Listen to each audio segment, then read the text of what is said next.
Welcome to an Africatown Land Trust event series, new models for creating thriving Black communities and inclusive cities. Today's topic, preserving cultural heritage through affordable housing. Now put your hands together and chat. Thanks and welcome to our Emmy award-winning Trayana Holiday.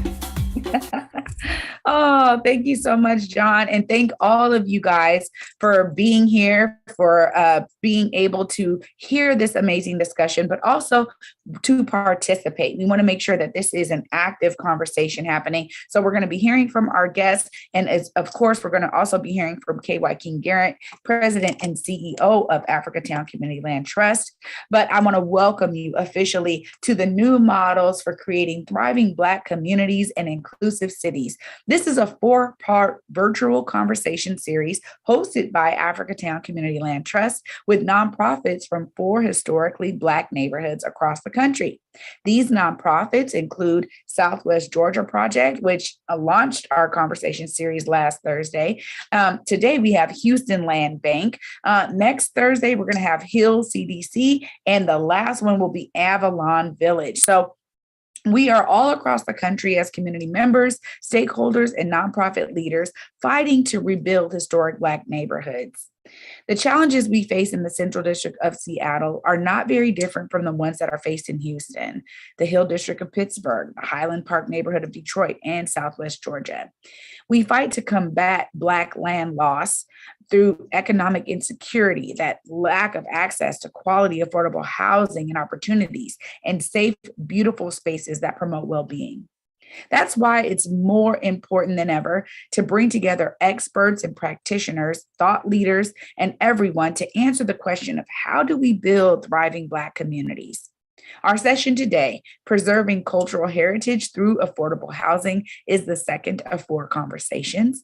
You'll be listening to a conversation between Africatown Community Land Trust, or ACLT, CEO and President, Wyking Garrett, and Christa Stoneham, CEO and President of the Houston Land Bank, about how affordable housing development can be made more equitable, how it can be used to preserve the identity of historically Black communities, and how it can not only stabilize families, but also promote wealth building and building in Black communities. After Wyking and Christa speak, we'll open the floor to questions, and we want you to be a part of the conversation. That's why I told you this is going to be something that ebbs and flows, right? We're going to hear from them, but we also want to hear from you. And so right there in the chat, we started this off with you telling us about what you understand in terms of affordable housing and affordable home ownership. We saw some really great engagement there, but we encourage those of you who have yet to participate in the chat, go ahead and throw in what you know about affordable housing. And even if it is that you don't know anything, that's okay. You can put an IDK in there and tell us that that's why you're here to learn more. At the end, you'll have the opportunity to make a direct impact to this work by making an investment to ACLT and the Houston Land Bank. We want to be sure that you guys know to use the hashtag Thriving Black Communities as we continue these conversations online for the next 3 weeks. This way, if you're ever looking for, comments or questions around this topic, we can all convene with that amazing hashtag. So just don't forget #Thriving Black Communities if you are posting things about these discussions online. All right, we're going to get our conversation started. I want to give you guys, some information about these amazing speakers here. You may not be familiar with their work, so we want to make sure we level set everyone. First up is our guest speaker. She's a community development professional with over 15 years of experience and a graduate of the only community development program in Texas. During her 8-year tenure at the City of Houston and the Mayor's Office, she fundraised over $30 million, directed over 600 community development projects and programs, and impacted over 20,000 residents in Houston's most vulnerable and underestimated communities. She was appointed as the CEO and president of the Houston Land Bank to facilitate and fundraise equitable transformational developments in Houston's most vulnerable and underestimated communities. Since its creation, the Houston Land Bank has reactivated more than $76 million worth of property. Let's go ahead and welcome Christa Stoneham.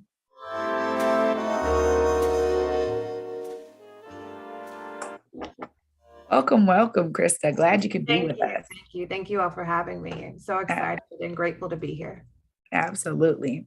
Up next, you guys may know him out here if you're from the Seattle greater metro area. Our host, he is a third generation community builder, social entrepreneur, and current president and CEO of Africatown Community Land Trust. He has been a co-catalyst for numerous ventures, including the Africatown Seattle Community Development Initiative, Liberty Bank Building, Umoja Peace Center, Hack the CD, Black Dot, Umoja Fest, Africatown Center for Education and Innovation, and King County Equity Now. Let's welcome Wyking Garrett.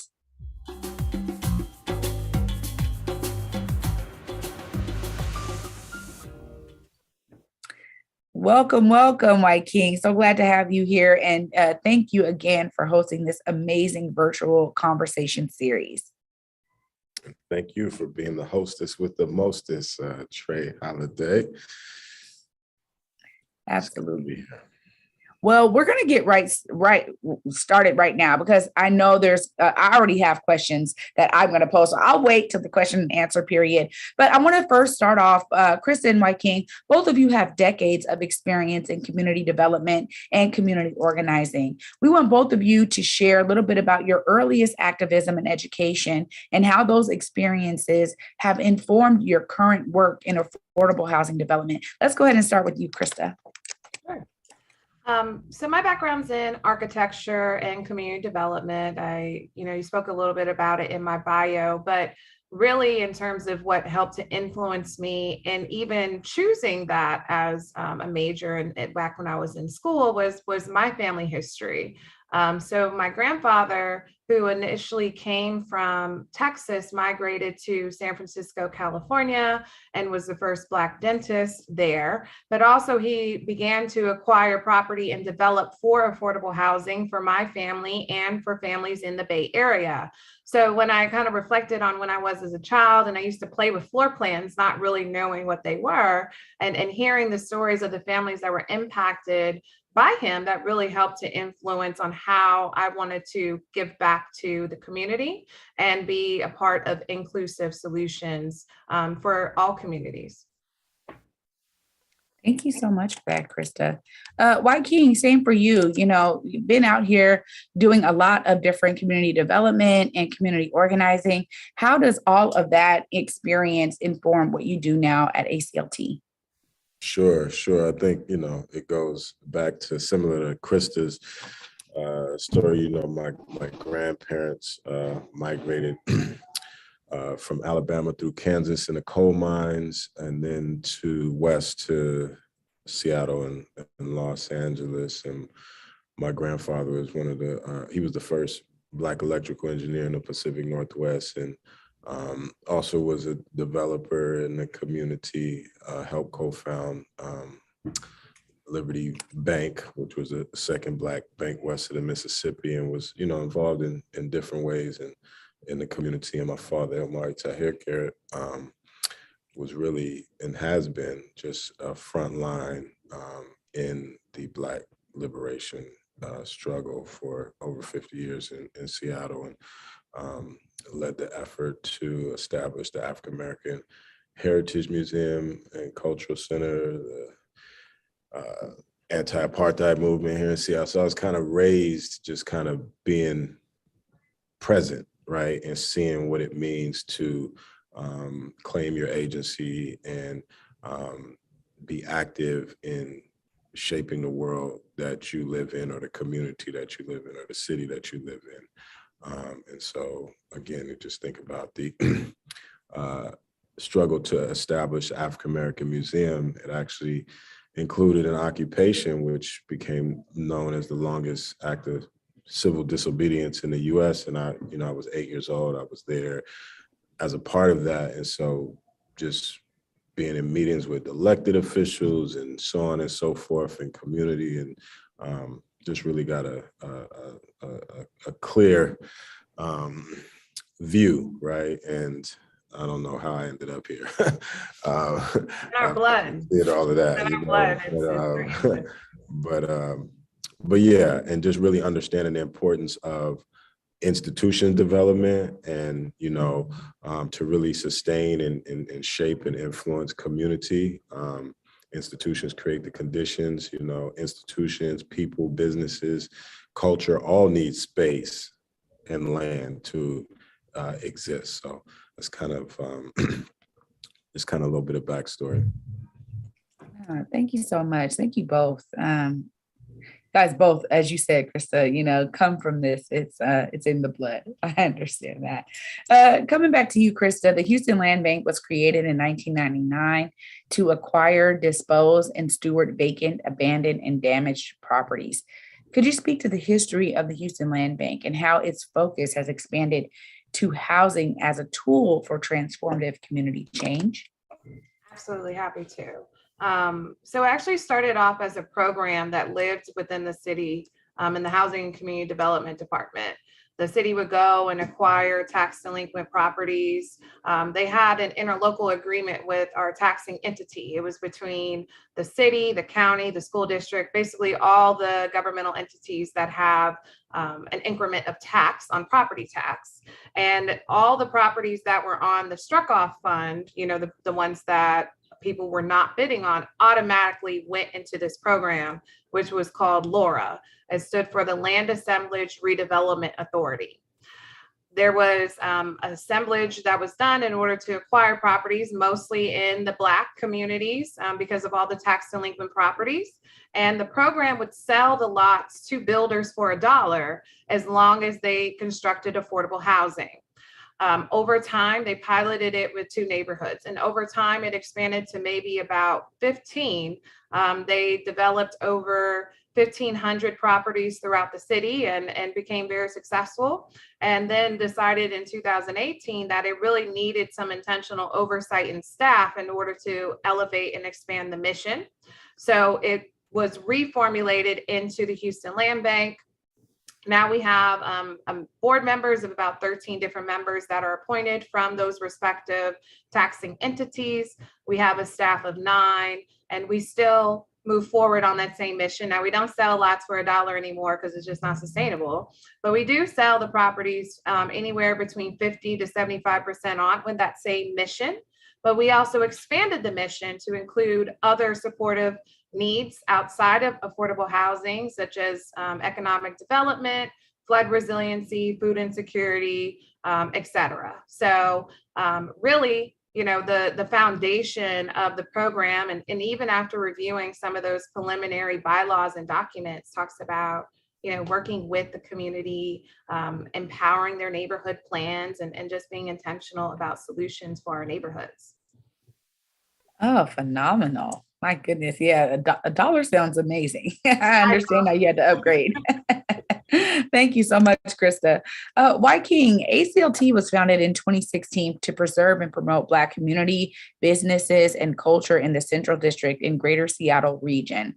Could you speak to the history of ACLT and how it emerged from the Africatown movement and the focus on affordable housing as a tool for transformative community change?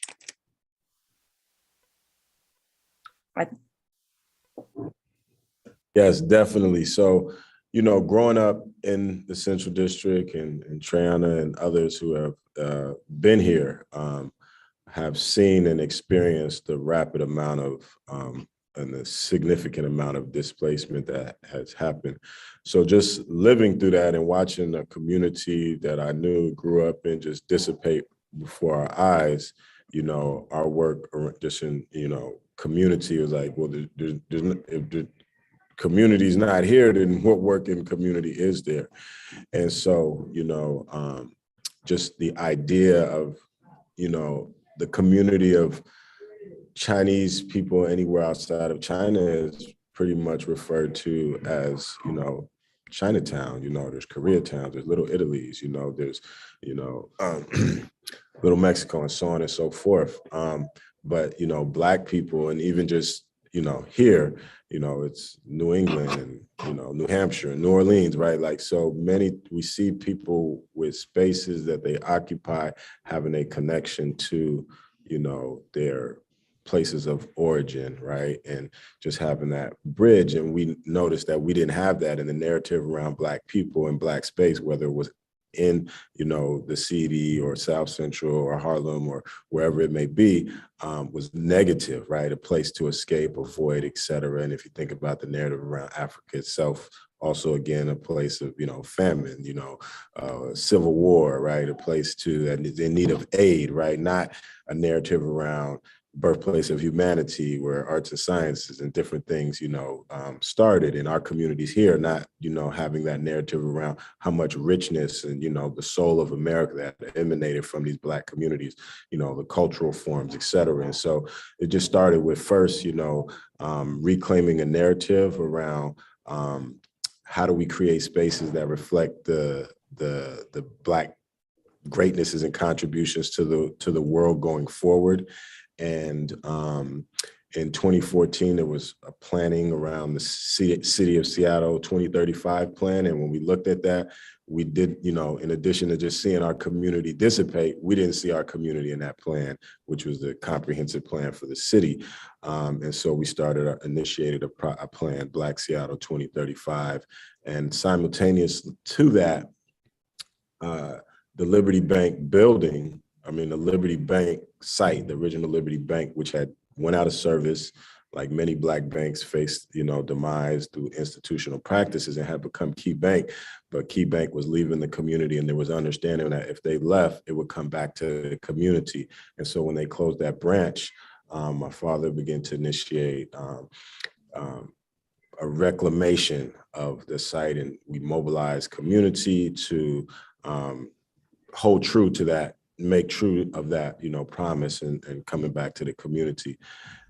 At the same time, a site, 23rd and Union, the Midtown Center site, the family that owned that, which had been it wasn't Black owned at the time, but had been a place of Black businesses, Black culture, barbershops, et cetera, for many years, was also coming up for sale. And so there was a strong push to acquire it, because if we didn't, we knew that community wouldn't be present like so many other sites. And so in searching for a vehicle to hold land on the community through our, kind of planning process, we identified the land trust as the vehicle that would acquire and develop. And so that's how the land trust was established in 2016 to, again, hold property for the benefit of preserving and facilitating a future for the Black community that has called the Central District in Seattle home for 140 years.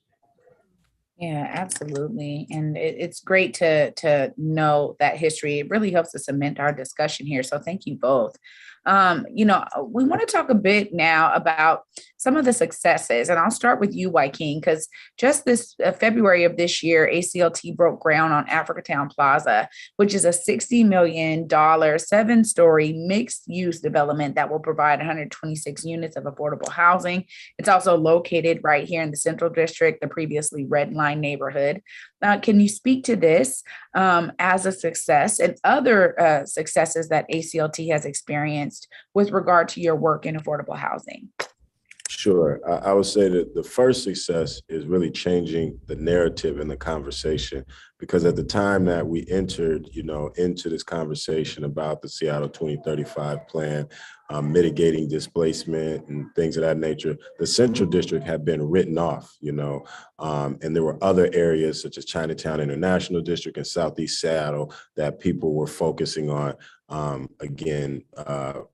anti-displacement strategies, right? And that the narrative was that, that ship has sailed for the Central District. And so we were able to, one, change that, two, prioritize, actual, Black people that have been in the city before Washington was even a state, as in need of and deserving of repair, restoration, right? Reparation and restoration. So I think that was the first thing, and it really kind of changed, becoming a vanguard voice, changed the conversation and created a different policy environment for not only our projects to move forward, but other projects in other communities that are facing the same challenges to begin to have an opportunity to really implement and have projects to get funded, right, and get resources.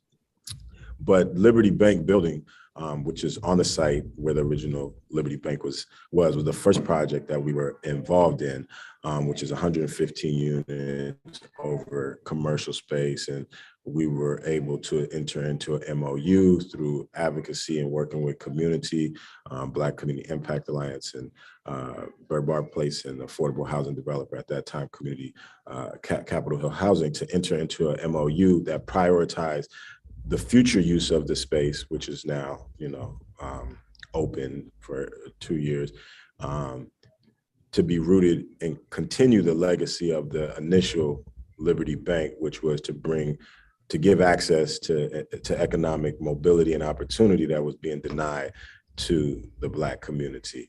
And so building on that, the Africatown Plaza site is across the street from that project.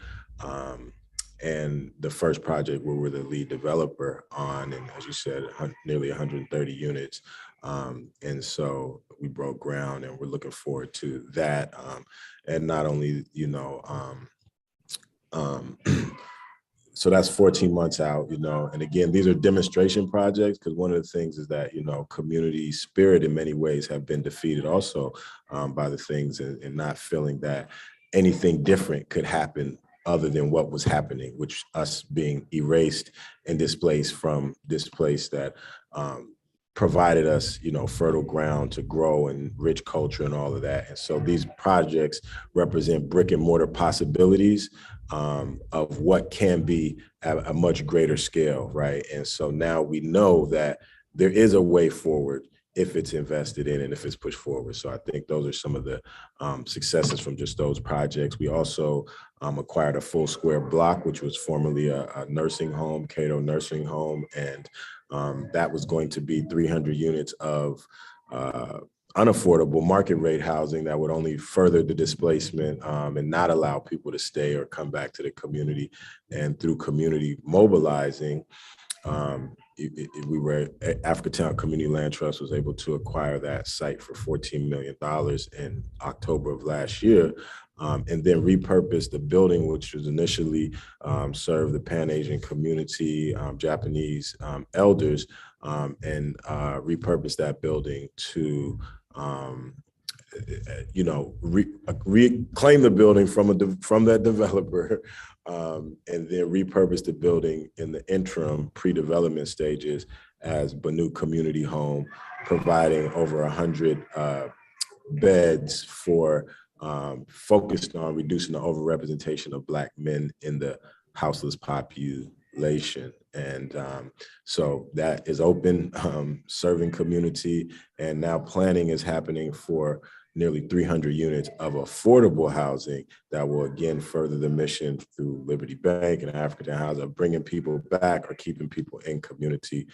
So those are some of the successes that we're proud of. And I would say the last one is just repurposing the former Fire Station 6 as a William Gross Center for Cultural Innovation.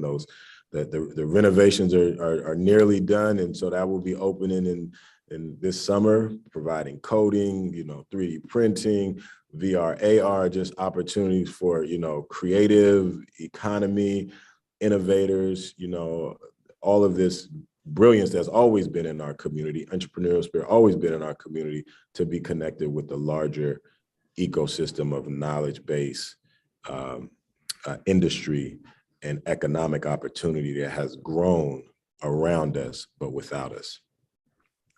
Amazing. And I'll say too, because look, I get to experience ACLT's breadth of work because I'm here in Seattle, but also just such an ambassador for the work. That what I love too is that community is responding to ACLT's presence and saying, look, we need to go to them. They're the development experts now in our community, the ones that are known and trusted. And I think that's also a layer of, just being very intentional to stay committed to the community. I think people really experience that and resonate with that message. So thank you so much for that great list of successes, Wyking. Coming to you, Christa, it looks like, let me see here.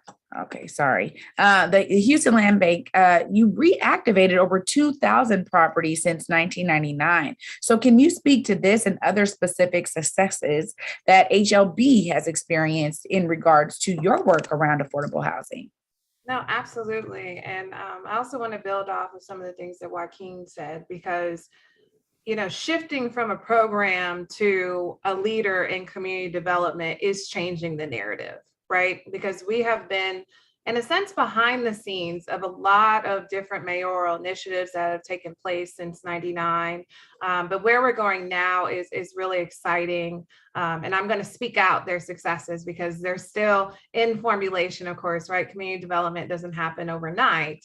But I absolutely want to echo his point in terms of an ecosystem, because when I'm designing solutions, I don't consider myself an architect in the traditional sense. I consider myself an architect of impact, right? Creating an ecosystem and a layered approach on impacting not just the home buyer, but also the builder, right? And the surrounding community. Can we get involved in rehab? Can we create places, right? It's not just creating a home for that one family. We're building legacy. We're building stories, right?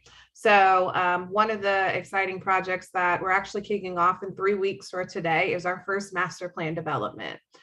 We acquired maybe around 6 acres or so in one of the communities, and it was a brownfield. It was an old yellow cab site that had fuel tanks underneath it, and it was contaminated land, and it's being cleaned up right now. But we're being intentional to say, one, this property was contaminated and we are proactively building a solution to address it, because we have a grant with the EPA in order to target specifically brownfield developments, right? We're going to kick off a master planning session with the community, help educate them more about what is a brownfield, but then of course, being a part of that reimagining and reclaiming, right? Reclaiming their land, right? Because we want to be sure that they're a part of the solution. And we work with local builders in order to construct the homes that we work with, right? I'm proud to say that the majority of them are MWBE certified. They're from the neighborhoods that they're building in. They're not necessarily doing it for a profit, because there is an income cap of what they're able to sell the home for. And it can only go to an income eligible home buyer, but they're doing it because they want to be sure that they're also intentional about the solutions that are being created. So I just wanted to say, definitely, I echo his strategies and successes and what we're building now of working with the people at every point, right? Not just the builder, not just the homeowner, not just the location, but really taking ownership, being transparent about it, and stewarding equitable solutions. Thanks so much for that, Christa. And it's very inspiring to know that this kind of work is really taking, amazing shape across the country. And you're right. I mean, it's just so imperative. So to know that there are people out there in Houston who also understand the value of their services, being geared and targeted towards, the affordable home buyer, just amazing to hear that. Now we're going to dive into some of the challenges that you both may experience while doing this work. And we know there could be many. So we want you to speak to the challenges you've experienced around, affordable housing and what you're doing and what you and your organization are doing to overcome those challenges. I'll come to you, Christa, for this one first. Sure. Most people know this, but Houston is the 4th largest city in the nation that doesn't have zoning. So all of the developments that have taken place have been market driven. And I'm assuming most people already know the history of how most communities were developed, regardless of what city, right? There was the redlining practices and other exclusionary practices to make sure that Black and brown people did not thrive. So some of these communities are still in the same position, right? So definitely not having zoning is a challenge, but I also understand that zoning necessarily isn't the best solution either, right? But I bring that to say, in terms of just environmental justice is a serious issue here in Houston, right? We're an oil and gas city. There's some areas that are referred to as cancer clusters. There's also, other light industrial right across the street from a park, because there's no policy really to help drive that away. So going back to a little to the grant that I spoke of with the EPA is really, I think, a step in the right direction. We also have assembled an activation committee of other aligned partners who have that same mission to be proactive about solutions. And there's really not many people signing up to be a part of helping people move or help clean it up, but I am, right? That I think is the right approach in order to really be proactive, but also helping to react to some of the systemic injustices that have taken place in the area. The last challenge is definitely affordability, right? The affordability of land.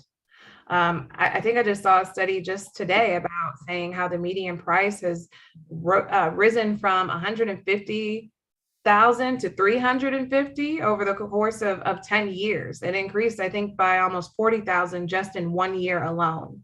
So definitely the affordability of land is also a challenge, as we are providing subsidies to our builders, right? So they can go out and construct. We have to be sure that we're able to afford the properties in order to reactivate them for that end user. Yeah, absolutely. Thank you so much for that, Christa. Lots of challenges overall, and you guys have already kind of spoke to some of this, but Wyking, share with us some of the challenges that you and ACLT has faced in this work regarding, being stewards of community to create those thriving Black communities right here, and focusing on the Central District of Seattle. I think, the first thing is just the status quo, right? It's the first level, right? Mindsets. I say mindsets, right? Obviously, the compounding effects of centuries of, resources being maldistributed, policies and practice being implemented to suppress our economic mobility and just general well-being.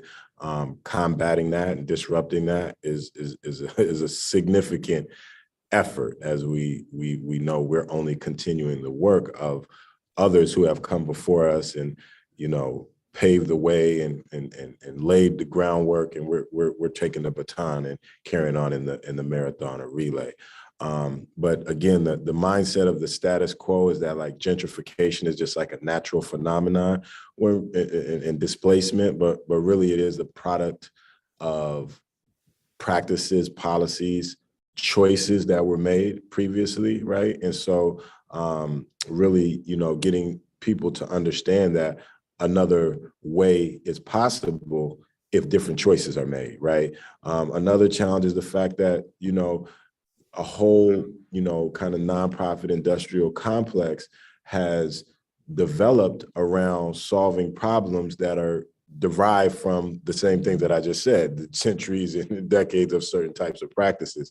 And most of those resources that are, even allocated and designated to address our conditions and improve our conditions are going to other organizations on our behalf, right? So that's another challenge, that even the resources that are allocated for us are not actually coming to us per se, right? And then just the community, again, within the mindset, the community being, maybe defeated, from just the daily struggle, not necessarily informed and sophisticated in dealing with, these processes, as people are consumed with just surviving the next 30 days, making sure the rent is paid, the, bills are, the lights are on, no one's, in jail, no one's been, dealing with those things. Whereas urban planning is a 30-year process, right? So the things that we're dealing with today were planned and put into motion 30 or 40 years ago, right? And so that is definitely a challenge. Obviously, access to capital continues to be that. And also, just the technical expertise on certain levels in our community with the underdevelopment of, organizations or institutions that would carry this work out on our behalf. And so those are some of the challenges that we face. I mean, here in Seattle, the cost of land is huge.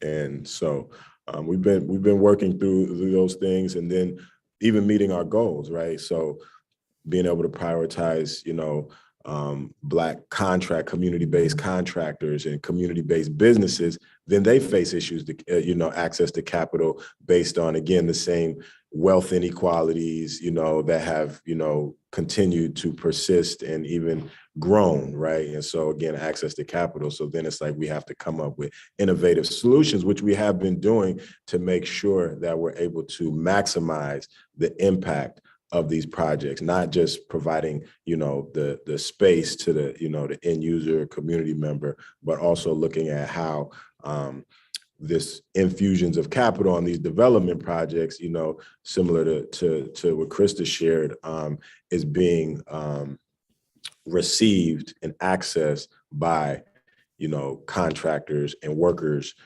in the community. So it's just it's layered, right? It's one, and it's a domino effect. And so now we're trying to reverse that, and it's like one domino at a time. You got to stand back up.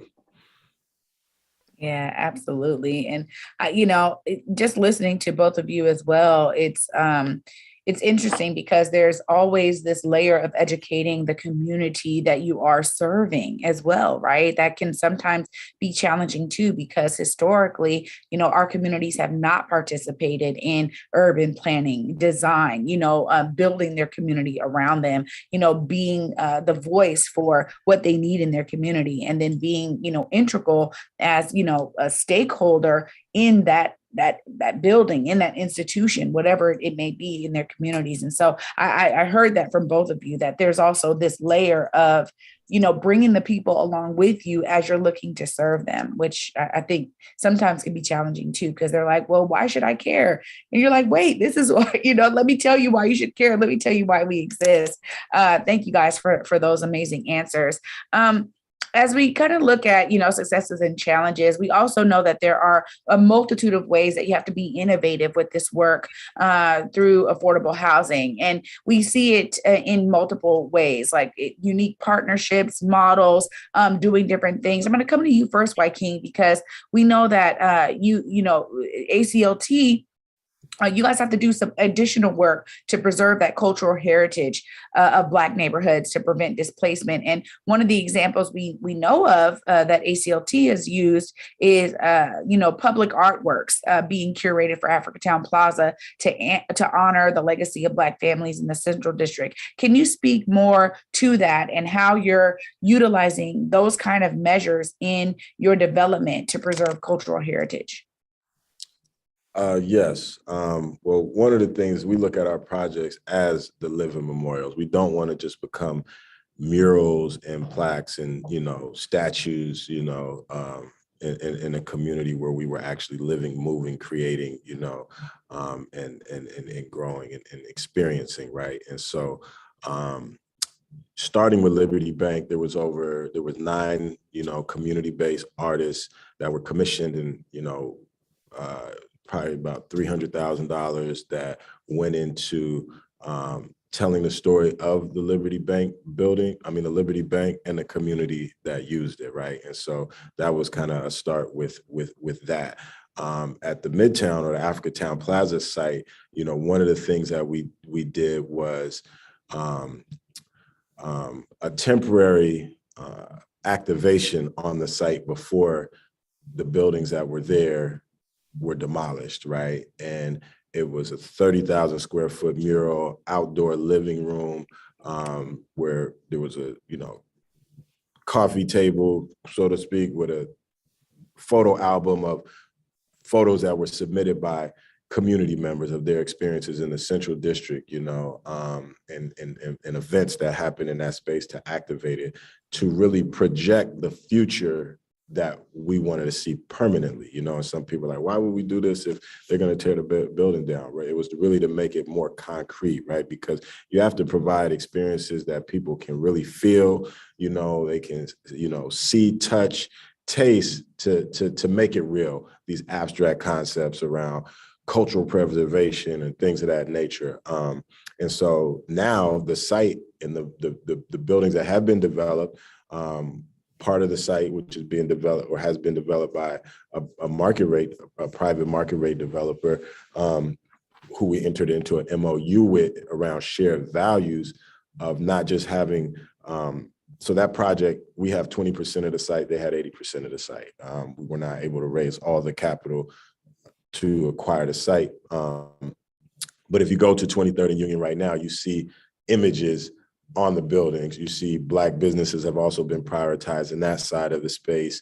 There's a square there that, will be hosting, the same pop-up events that were there just temporarily will now be happening permanently. So making that corner again, an epicenter of Black culture as it has been for many years, culture, commerce, and now the Africatown Plaza building, we did an international art call. So there's artists from across the, from the community, across the country, and even across the world, including Africa, that submitted and will be contributing to, again, telling the story of not just the past, but also our future visions for the community. And the building itself is a statement, right? Is Afrocentric design was prioritized there. And so the building itself, I think, speaks to our unique presence and culture being celebrated in the built environment, right? And again, going beyond murals, right?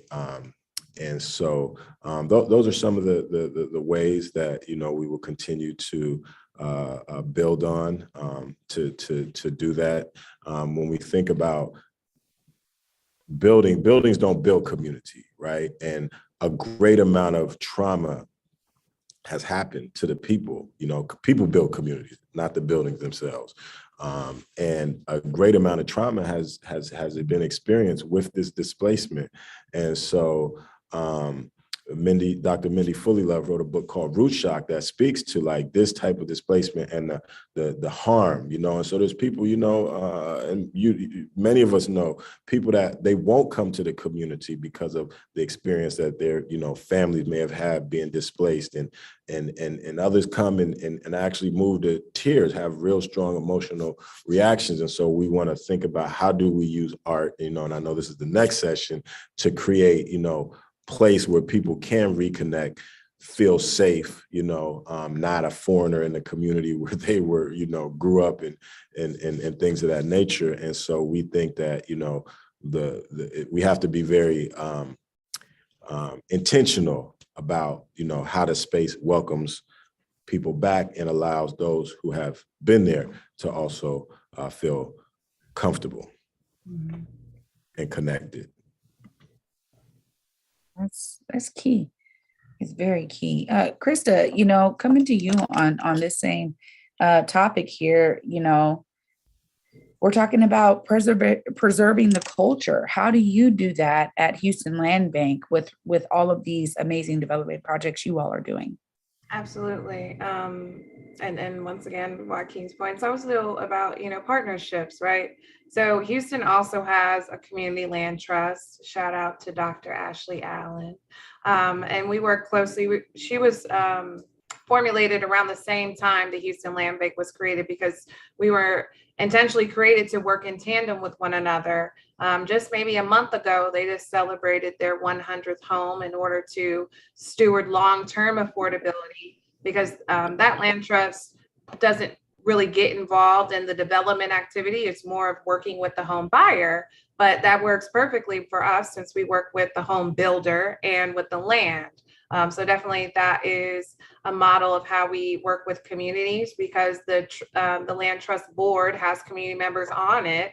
But on the land bank side, we also recently just created a neighborhood advisory council, so they can be a part of the development process of different projects that we are building. We actually wrote in our policies that the Neighborhood Advisory Council is able to vote on the projects that are constructed, so they can also have not just a voice, but a decision-making power in terms of some of the developments that are coming. Another example is us helping to reactivate some of the vacant properties owned by other public agencies. So the Land Bank is a government nonprofit, but we're also dually 501c3 pending, right? So having both the governmental conversations, because we can get into interlocal agreements with old abandoned schools or with the county properties or city properties, but also being able to work with the private community, whether it is financial institutions, or I would even say the architecture community, right? Because typically architecture is more of, lack of a better term, a little bit of an elite kind of style, right? Because they work with private developers, but they don't really have community engaged design. So I'm welcoming them to the table in order to use their expertise and their skill set as we're facilitating conversations with the community and helping to be that bridge in order to have a visualization component of what the community is advocating for. So those are just a couple examples of how we try to break down those barriers and bring everybody to the same table, and when we're creating solutions for our communities. Yeah, thanks so much, Christa. I mean, this is really showcasing that it takes like so many people, so many entities to really do this work effectively. Thank you for speaking to that. We're coming across the hour here, and so I want to give some time for both of you to address something that you consider to be the most urgent issue facing our communities when it comes to housing. I'll start with you, Christa, here. What is one of the most urgent issues right now? I sincerely am concerned about where we are in terms of our affordability. I spoke a little bit of some of the data in terms of the land, but also the homeowners being able to stay in their homes. Another layer I didn't speak to is, Houston's a bayou city. We flood, right? I think I read something that said that we are increasingly becoming more vulnerable. We have a vulnerable system, right? Because there hasn't been enough of a proactive approach in order to deal with the constant flooding. I mean, we've been blessed to not have a major hurricane, knock on wood, right? Recently, but between, there's still effects of Hurricane Harvey, which happened 5 years ago, right? The COVID-19, of course. Then there was a winter storm that came out of nowhere, right? That helped to break down people's pipes, and people are still struggling in order to get back to where they were. But now with the market where it is, really just, we talked about an ecosystem and layer of impact, but there's layers of vulnerabilities that are impacting us. And we really need to have a collective impact in order to address those things. I know that I can't do everything in-house, but I definitely try to focus on bringing everybody to the table and putting our differences aside, our egos aside, our just trying to take ownership of every single thing. And let's make sure we create a streamlined process so we can concentrate on how to help Houston communities. Thank you so much for that, Christa. Wyking, what do you see as one of the most urgent issues right now with regard to affordable housing? Oh, you're on mute. Yes, I always going to continue to highlight the resources, right? The land and the access to capital to develop the land, being shifted to more community control, right? And that includes oftentimes not only, getting access to existing, kind of government pools of resources that others have been accessing on our behalf. I think it also includes the nonprofit and philanthropy sectors repositioning themselves in terms of not being like benevolent, whatever, we need to come up with a solution for you, give us more money so we can solve the problem for them, right? And really being champions for community to receive resources directly by leveraging whatever relationships and positioning they may have, right?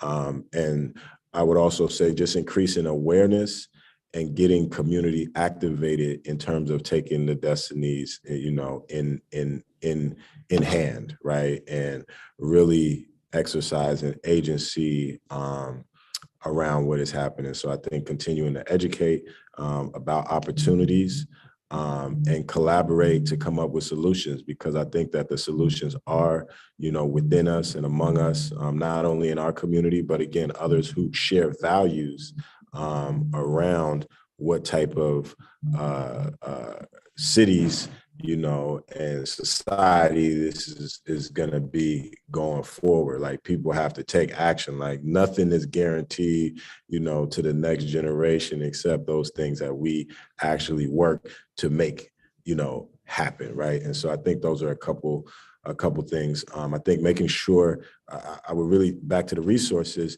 making sure that the $3 trillion from the American, Recovery Act and the infrastructure bill are getting to communities, are being allocated and positioned to be reparative and restorative. That money is on the street. That money is coming. That money is in the pipeline. And so communities and others should really be getting active to watch the dollar from the top all the way down to the street and to the impact, So I think there's a lot of conversations around these things happening, but people's real lives are still happening. We have to make sure that impact is actually getting to the people and not just being, at the policy tables and things of that nature. So we have to really be mindful of that, particularly going into this economic environment, where, as Christa said, those who have been vulnerable, and dealing with layers of vulnerability are even more vulnerable, as they say, when America has a cold, our community has, pneumonia, stage 4 cancer, COVID-19, what do they call it?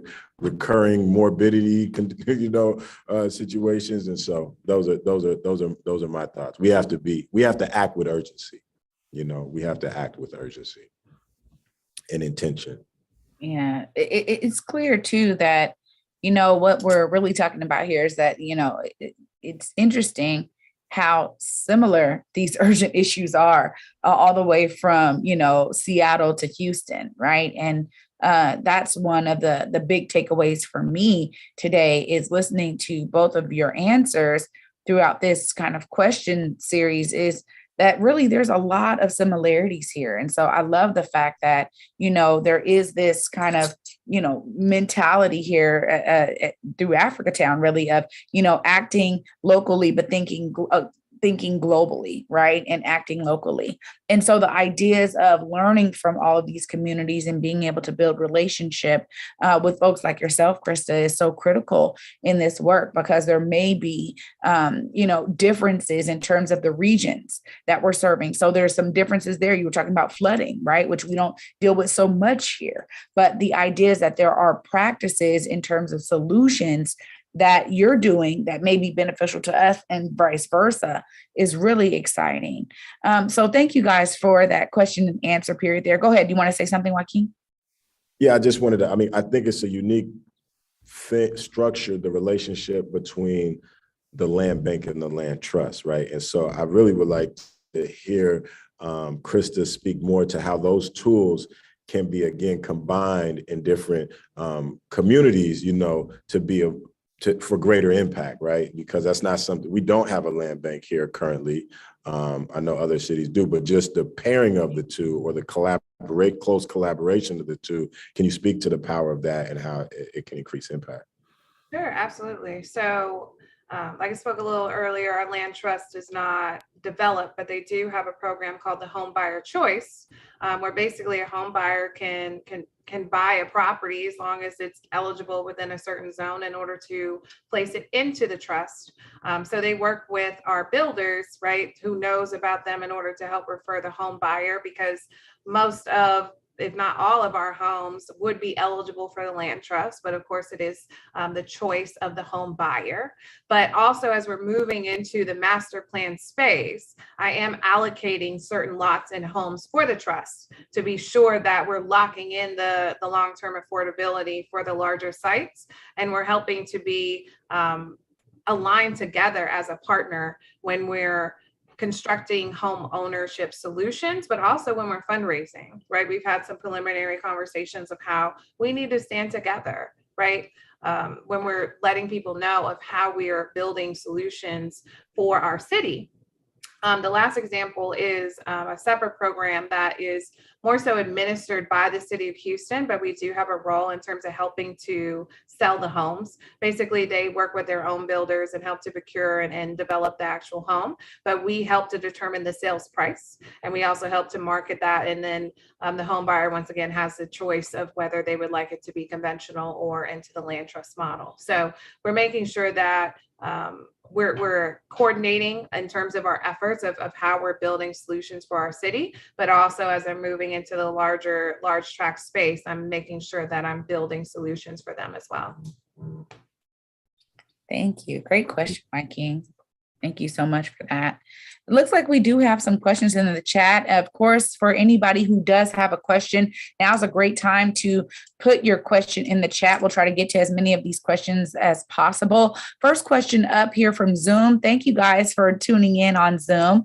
How do we use affordable housing, not just to stabilize families, but to also create a step towards wealth building and upward economic mobility? I'll start with you on this one, Christa. No, so for our properties, we do have an affordability period. It's about 10 to 15 years, but definitely it is an opportunity, of course, in order to either provide a rental home or to use that equity in order to move up the ladder of your income level. But I'd also say, just in terms of some of the housing typologies that I'm encouraging us to move into, is also having an accessory dwelling unit or an ADU, in terms of having a smaller unit on the same property. So you can have an income stream for that person who's living in the home, but still have the same affordability as if it was one single family property, right? That's definitely a model that I learned from my family, speaking earlier in terms of my grandfather, but also just, it just makes sense, right? But it also could help in terms of different generational homes, right? Because you may have your mother or your family member in order to give them their own space, but also it could be a potential generational wealth building opportunity in order to have more assets, right? But with that same price point. Thank you for that. Go ahead, Wyking. Just real quick, I'll just add, this is both a challenge and opportunity. So one of the challenges is that the majority of resources for affordable housing goes towards affordable rental, right? And so more resources to support affordable housing, such as land trust models, co-ops, things of that nature, is a challenge and an opportunity. One of the things that we are doing, that was a great question, because what we don't want to see happen is we're building this affordable rental, we're providing, and people are accessing opportunities for economic mobility. And when they get to the place of, purchasing to build that generation or derive equity, they have to then move out of the community, right? And so we are working on affordable home ownership solutions, kind of more at scale right now. Kind of the traditional land trust motto is single family residential, which doesn't get us to the scale in terms of how rapidly the displacement is happening, right? And so we're looking at different, models around condo structures, et cetera, to get some affordable home ownership at scale into the community as well. So we have one project that we're piloting now that we're looking that's looking promising. And then I think the other aspect of that is just back to Chris's point, is the legacy property owners that are in the community, getting them assistance and figuring out solutions so that they can be part of this process as well, and not just be faced with the pressures of selling because of, taxes rising and different things of that nature, but they can, and then there's, even when they sell, they're not deriving the full value of the property because someone's coming in to acquire it to then develop more value on it and capture that, right? And so that's another significant area of focus for us, particularly in this year, to strive to get some of those solutions, and other organizations like Wanawari are working on that, and Ruby Holland with Keep Your Habitat here in the local area. So that's something that we want to continue to lift up and push forward. That's another thing I wanted to add about the property tax accumulation, right? Because we can get them in the home, but they shouldn't be appreciated at the same rate as everybody else.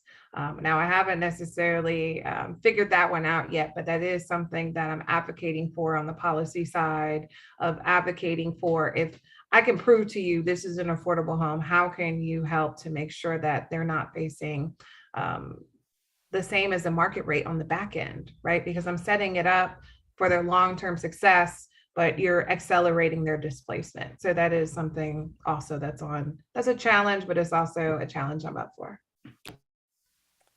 Amazing. And you actually indirectly just answered one of the questions here, but I really thought it was a great question that I was going to be posing to ACLT there. Another one from Zoom, just to kind of frame that up, because they were saying out there, again, thank you to all the Zoom watchers. ACLT is doing a great job of developing land for affordable housing and home ownership, but what are they doing to support existing Black homeowners in the CD and their challenges to hold on to their land and homes? So you really answer that, Wyking, and shout out to Ruby Holland and shout out to Wanawari. There's some amazing leaders in this space of how do we ensure that our homeowners know about access, resources so that they can hold on to their homes and keep their land. So thank you for answering that, Wyking, and thank you for that question from Zoom. Oh, you're muted, I think. Yeah, just one specific solution, one specific thing that ACLT is doing right now while we're striving to build,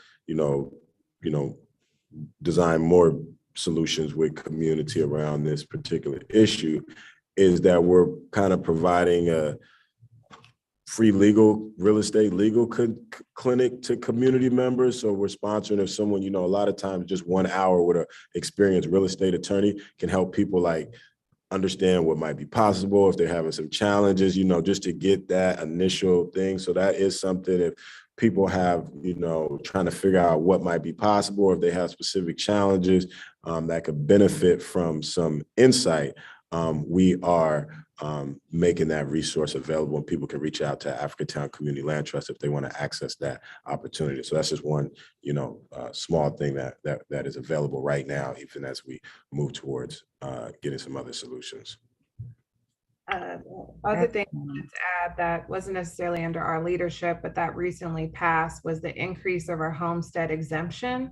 I don't know if that exists out there in Seattle, but basically seniors over the age of 65. And there's also other categories where the property tax cannot exceed, I believe it's 10%, if the appreciation is a certain rate. So the appreciation rate was increased by another $100,000 in order to help save and lock in that appreciation rate over time as well. That I think that recently passed just the other day that I saw. So I think that can help.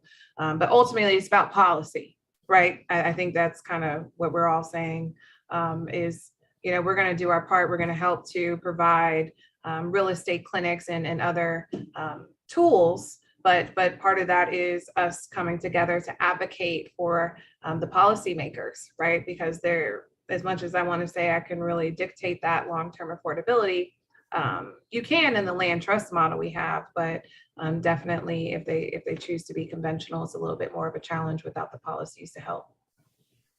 Absolutely. Policy is key to all of this. And there's a couple questions. Thank you guys. These are some amazing questions. Hopefully we're trying to get through them, but there's a couple questions here about how we define what affordable means. Shout out to Facebook live streamer December Holiday is on. It looks like, other folks are also wondering, what does affordable mean? Who defines what affordable is? So maybe Wyking, you can speak to that for folks that are asking locally. Christa, you may be able to speak to that in terms of how you guys define affordability. Yeah, I mean, naturally, affordability is based on what a person can afford, right? But the federal government defines affordability at different levels, often based on the area median income, right? So whatever the area median income, you have 80%, 60%, 50%, which is considered low income, and then very low income is 30% and under. And so there's different types. So I agree that's very important to ask that question, because we've seen projects or apartments, units marketed as affordable, and they're at 80%, but the Black area average median income in Seattle is at 50,000, which is half of the white median income in Seattle, right? So that 80% is definitely not affordable to that person. Our units are 60%, have been 60% and down. The Africatown Plaza project has also 50s. I think there's some 30s there. And one of the things that we also did with the Africatown Plaza was respond to community need and voice around more family-sized units, right? So 2 bedrooms and 3 bedrooms. But the way the financing currently is, it really incentivizes studios in 1 bedroom. So we had to be innovative. We had to stretch, because there's no more additional resources for more bedrooms. There's only resources per unit, right? So that right there disincentivizes majority of developers from doing those units. But, we and some others are really prioritize community need, and figure out another way to address the financing aspects of that. So I think that was a great question around affordability, and we have to think about inequity in income too when we talk about affordability. So, Christa, is there anything you want to add to that? I have to say, I'm trying not to preach as well, but no, definitely, it's affordable for who? That's always like the first question I have, because they're different price points. There's different situations that people are in, and yes, the government has their formula of what HUD defines in terms of the AMI. We serve 120% and below. The CLT in Houston is 80% and below. But I'm also interested in helping people maybe about 150%, because there's this missing gap of people who are in the workforce. They're probably entry level, some kind of emerging professional, but you can't afford to find a home either.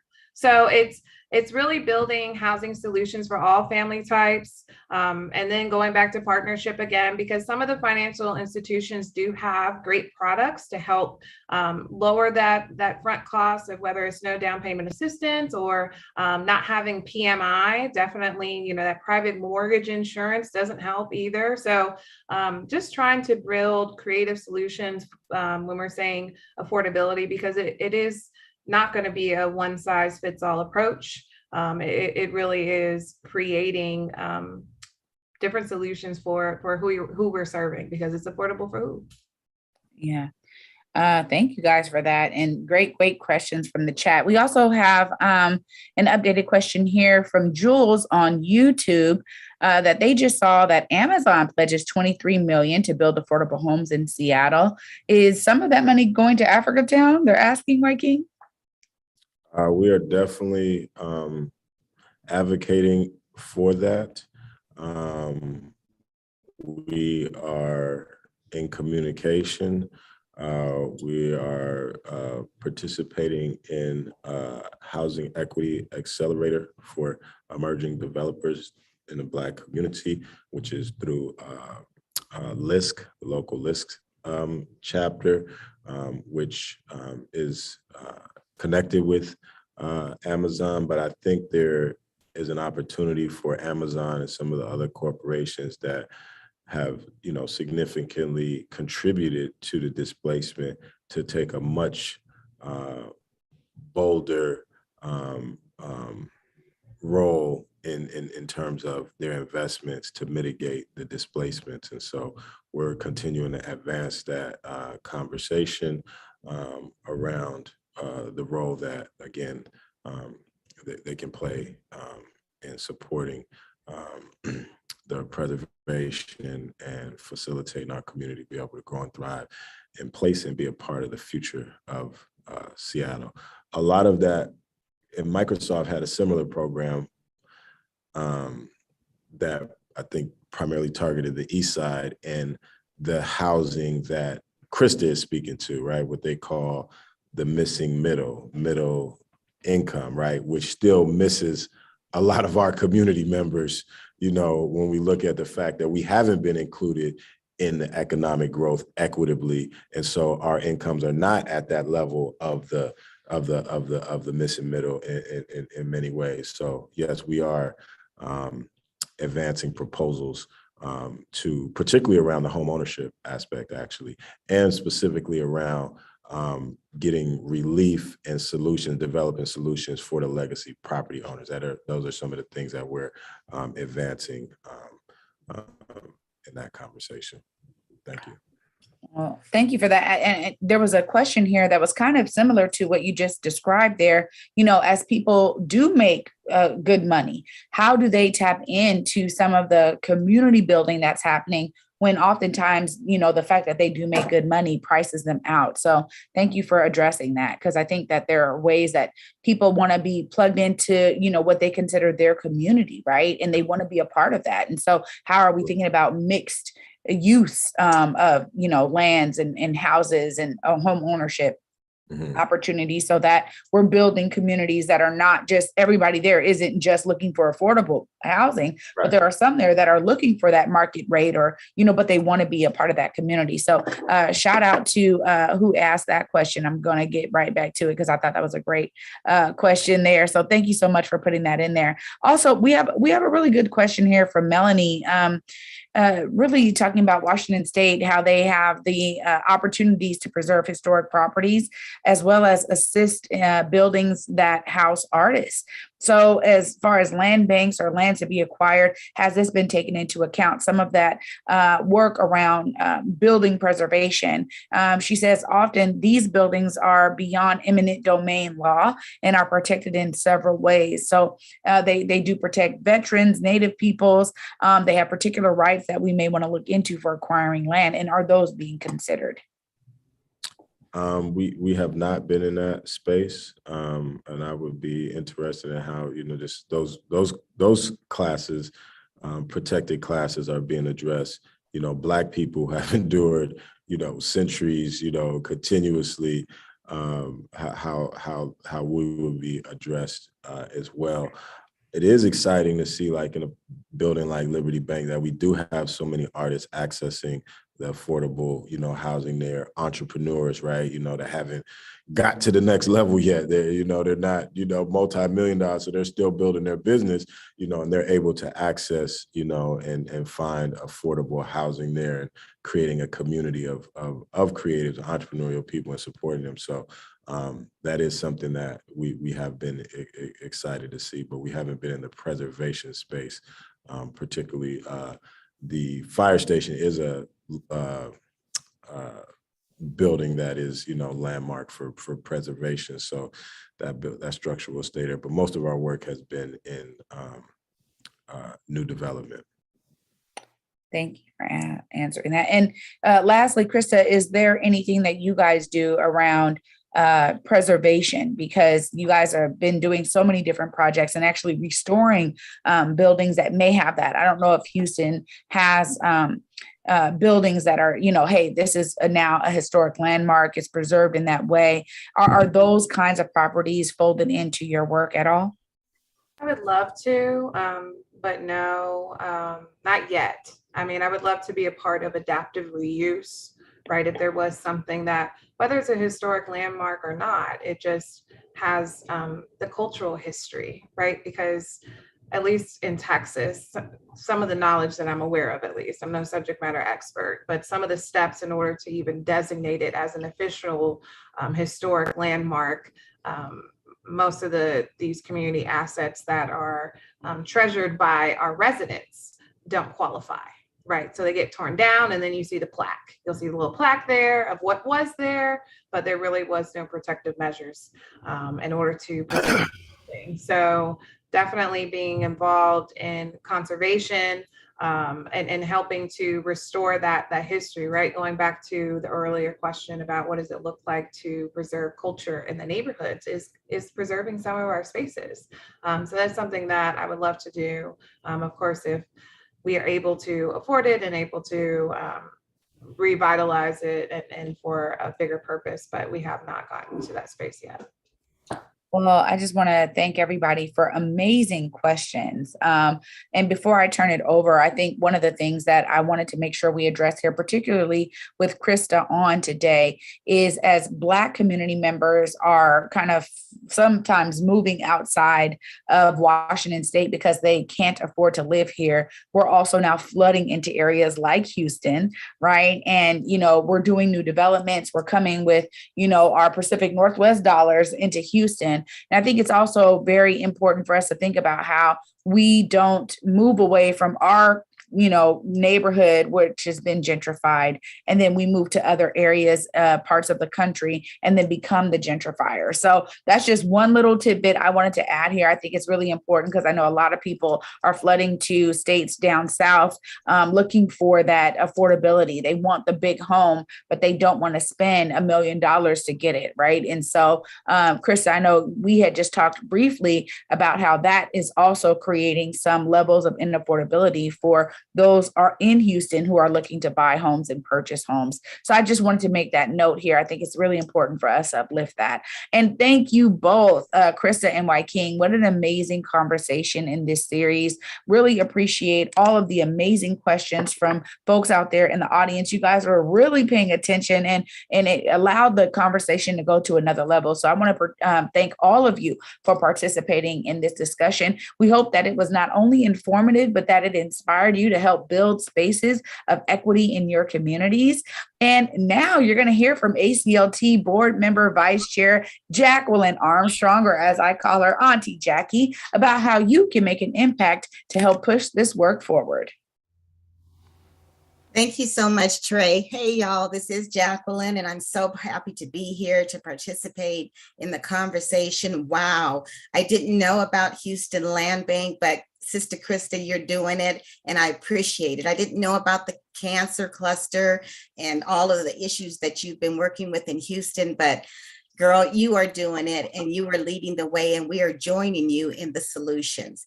I am always happy to hear Wyking Garrett. He's inspirational. He hits it right on the head on what we need to be doing to preserve our communities. I just want to share just a snippet of my personal connection to the Central District, Seattle's historical district neighborhood. My journey started in 1947 when my parents, like most people, arrived from the South to escape Jim Crow. And when they arrived in 1947, my daddy had a third grade education, but he was able, with my mom, moved in with my aunt, her older sister, and they put their money together. It was a baton race, just like Wyking talks about. We're still in that baton race, passing the baton back and forth, struggling for the land.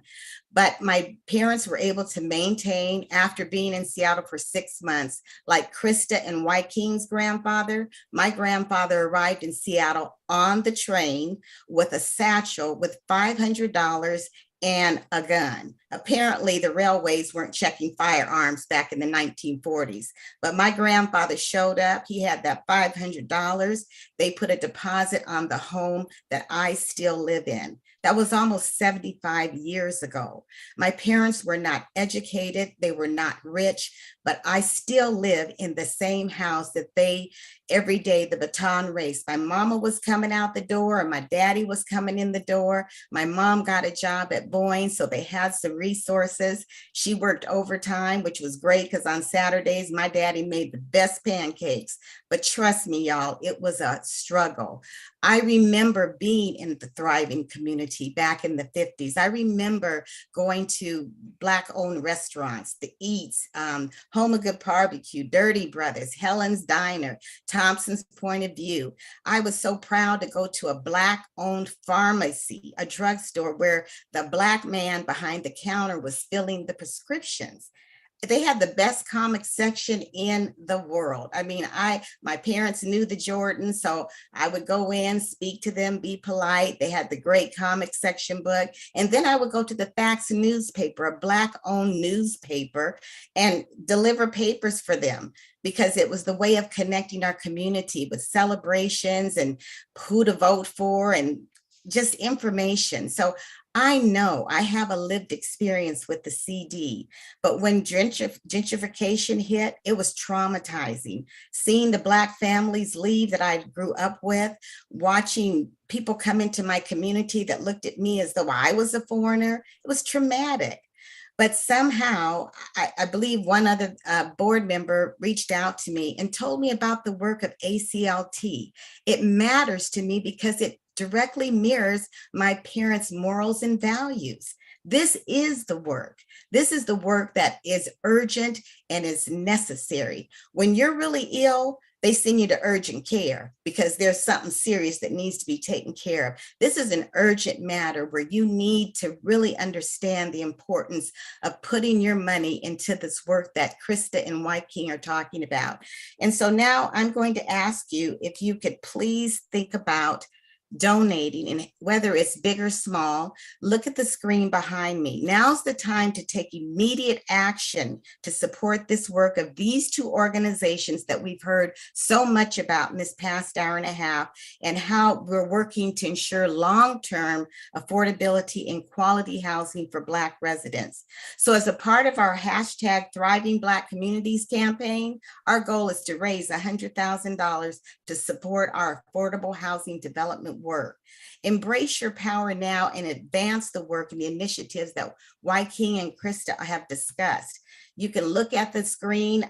Your contributions, small or large, will help us push towards the Black Seattle and Houston. Reimagine that. It can happen, y'all. But when people say, oh, that's $1 million question, that's because it takes money to come up with the solutions. So I don't know about you, y'all, but I'm going to continue to push. You can give now by going to the ACLT donation page. The Houston Land Bank is not currently accepting donations, but you can visit their website to keep up to date on their work. Links are in the chat and they're also on the slide behind me. So again, we want to give you a couple of minutes to donate now. It's emergent. It's hurry up. You got to do it now because you might put something else later off in the day. You've enjoyed the conversation. I've learned so much, but it's immediate.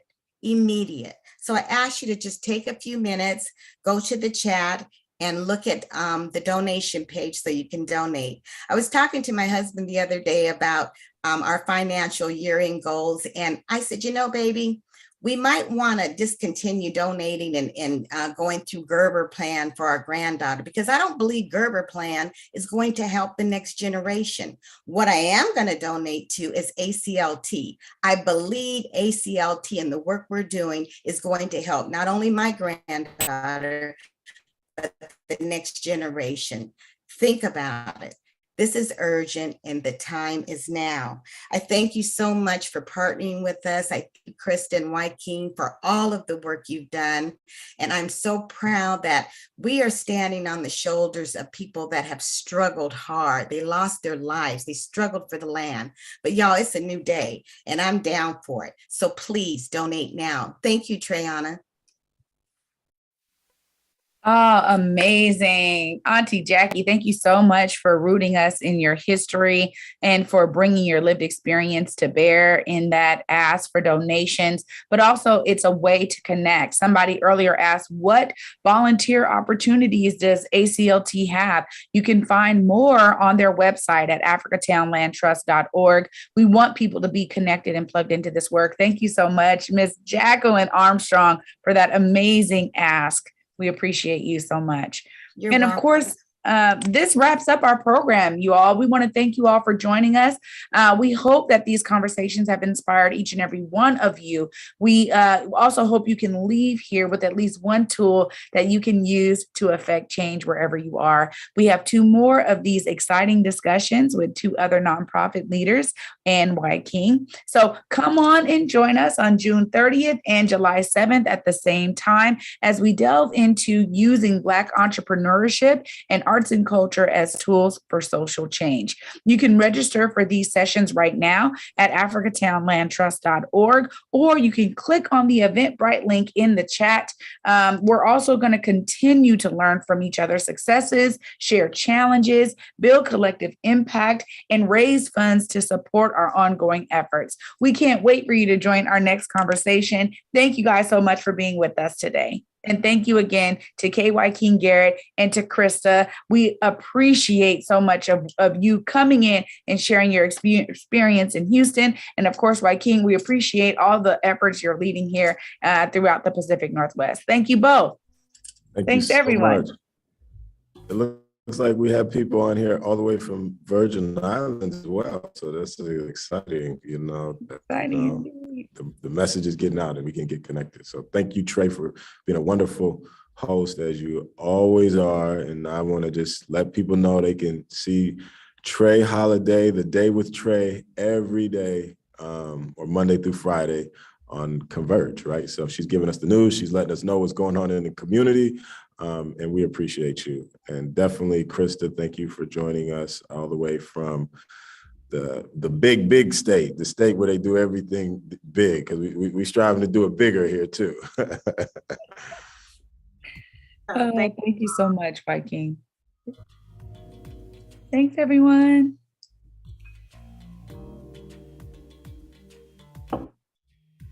Again, you've just attended New Models for Creating Thriving Black Communities and Inclusive Cities. Make sure and register for the next 2 programs coming up. We thank you.